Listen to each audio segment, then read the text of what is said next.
Mlanguzi wa dawa za kulevya Nemesio Oseguera aliuawa siku ya Jumapili mnamo Februari 22 mwaka 2026 katika operesheni moja ya kijeshi katika manispaa ya Tapalpalpa, kilomita 130 kusini mwa Guadalajara, mji mkuu wa Jalisco nchini Mexico.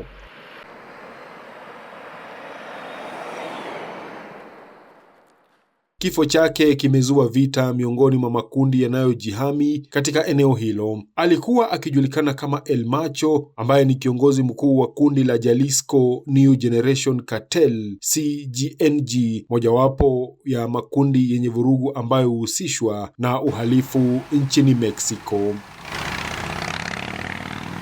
Kundi hilo lilitajwa na Marekani kuwa kundi la kigaidi mwaka uliopita. El Macho mwenye umri wa miaka 59 ni mmojawapo wa walanguzi wa dawa za kulevya ambaye alikuwa akitafutwa sana na serikali ya Mexico na Marekani. Centro de la República y también de los estados aledaños a Jalisco. Idara ya kupambana na madawa ya kulevya nchini Marekani ilikuwa imemorodhesha El Macho katika orodha ya watu wanaotafutwa sana duniani kuanzia mwaka 2020. Marekani ilikuwa imeweka zaidi ya dola milioni 15 kwa yoyote mwenye habari kumhusu. Serikali ya sasa ya Donald Trump ilikuwa imeiwekea kundi la CGNG katika orodha ya makundi ya kigaidi ambayo Marekani inapania kuangamiza. Hii ni baada ya maafisa wa usalama wa Marekani kuthibitisha kuwa ndilo kundi hilo linalohatarisha usalama wa taifa hilo. Baada ya Joaquin El Chapo Guzman kukamatwa na kupelekwa Marekani mwaka 2017, mmoja wa walanguzi wakuu waliokuwa wamesalia na kulengwa ni El Macho. El Macho anasemekana kuwa alizaliwa katika eneo la Tierra Caliente, jimbo la Michoacán nchini Mexico, karibu na mji wa Uruapan au Aguililla. Alihamia nchini Marekani miaka ya 1980 katika jimbo la California. Alikamatwa mara kadhaa kwa makosa madogo madogo, ila akaanza kujihusisha na ulanguzi wa dawa za kulevya miaka ya 1990 na baadaye akarudishwa nchini Mexico. Aliporejea Mexico, alijiunga katika kikosi cha polisi katika manispaa ya Jalisco na akawa miongoni mwa wale waliojihusisha kumlinda mlanguzi wa dawa za kulevya Armando Valencia Cornelio, maarufu kama El Maradona, kiongozi wa genge la Valencia au Milenio Cartel. Kundi hilo lilikuwa na ushirikiano na kundi la Sinaloa Cartel, ila walitengana mwaka 2010 baada ya kifo cha mmoja wa waanzilishi wake, Ignacio Nacho Cornel, pamoja na shemeji yake Abigail Gonzalez Valencia, maarufu kama El Queen.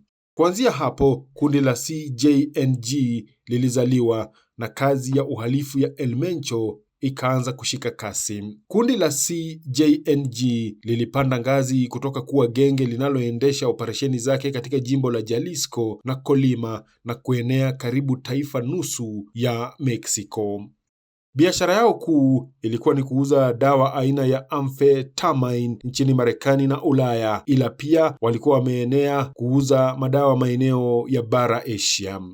Mojawapo ni kukamatwa kwa viongozi wa makundi mengine na kusababisha kufifia kwao au kutokomea kwa makundi hayo, kama kundi la Knights Templar katika jimbo la Michoacán. Vuguvugu za magenge pia imechangia ukuaji wa kundi hilo. Mamlaka za Mexico zilitaja kundi hilo la El Macho kuwa hatari sana. Wachambuzi wanasema Bwana Oseguera alipata umaarufu kwa kuangamiza makundi pinzani. CJNG haikujihusisha na dawa za kulevya tu, bali pia kilimo, ufugaji, ujenzi katika jimbo la Jalisco ili kufungua biashara watakazotumia kutakatisha pesa za dawa za kulevya.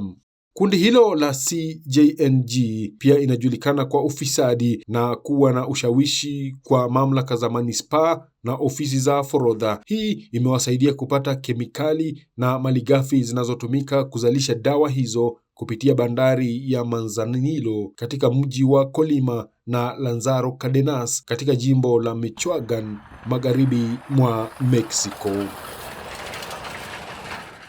Njia nyingine ya kupata kipato ilikuwa kuwalazimisha wanabiashara wadogo na wastani magharibi mwa Mexico kuwalipa ushuru wa ziada. Idara ya kupambana na madawa ilitoa zawadi ya dola milioni 15 kwa taarifa zitakazosaidia kukamatwa kwa Oseguera pamoja na wenzake. Ila uvumi kuhusu hali yake mbaya ya afya ulianza kuenea mwaka 2022. Iliripotiwa mara kadhaa kuwa alikuwa amefariki, ila mamlaka hazingeweza kuthibitisha taarifa hizo. Wachambuzi wanasema huenda El Mencho, wakati huo akiwa mgonjwa, hakukuwa anahusika moja kwa moja na operesheni za CJNG.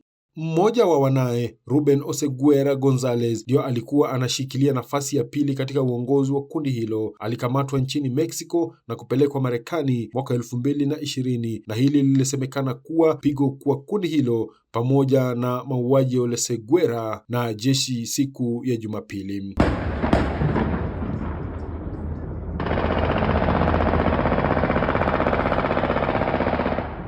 Baada ya kifo chake, serikali ya Mexico imetangaza mnada wa shamba ndani ya klabu ya nchi hiyo ambacho mfalme wa dawa za kulevya El Mencho alikufa wakati wa mapigano ya kijeshi mnamo Februari mwaka huu tarehe 22. Mamlaka haijafichua waliomiliki ardhi hiyo kabla ya kunyakuliwa na serikali na kuwahusisha moja kwa moja mali ya El Mencho, kiongozi wa Jalisco New Generation Cartel.